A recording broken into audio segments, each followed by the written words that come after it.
Papuntahin ko daw yung kuya ni Saidi dito sa Manex House. Ang dami nagtatag sa akin, eto, kasi nag-vlog kami dun sa bahay nila Saidi, tapos may nakilala ko yung mga kapatid niyang lalaki at hindi namin in-expect na papapansin talaga yung kapugian ng mga kapatid niya. So, 5 silang lalaki magkakapatid at 2 babaeng mas bata kay Saidi. So, eto nga pala yung kuya ni Saidi. Kahit ako mga kapatid, nagulat ako kasi hindi ko in-expect na mas bata pa pala si Saidi sa kuya niya. Tignan yung itsura, oh, baby face talaga. Siyempre, nag-trending yung video na to. Tignan nyo to, inedit pa ng mga fans. Pasensyahan nyo na, hindi pa rin ako makapagsalita ng maayos kasi nababaga pa rin yung nose ko.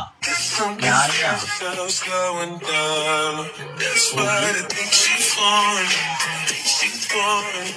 Ay, diba?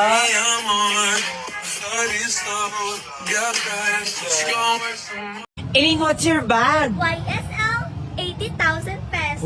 Uy, grabe! Ate Erica, what's your bag? Hermes Constance worth 500,000. Oh, grabe!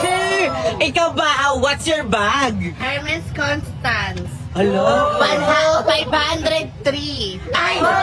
503 pesos? Hindi. 503,000 sama talaga yung butal. Ikaw naman ni Annie, what's your bag? Hermes Birkins, 1.4 million. Hala, grabe! It's Birkin, not Birkins.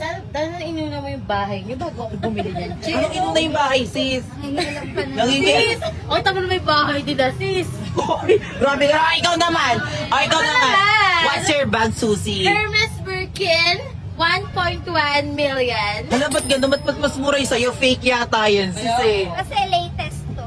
Oh! Uy, che! Wait lang, sis. Ang dami mong sinasabi. Alam mo, sis, sana inuna mong inuna mong bumili ng toothpaste bago ka bumili ng ganyan. Masama akong toothpaste sa bahay. Sis, aawin namin talaga para Madami nga akong toothpaste. sis, sigmura na talaga. Sis, hindi ginagamit. Hindi ginagamit. Baho yan. Baho yan.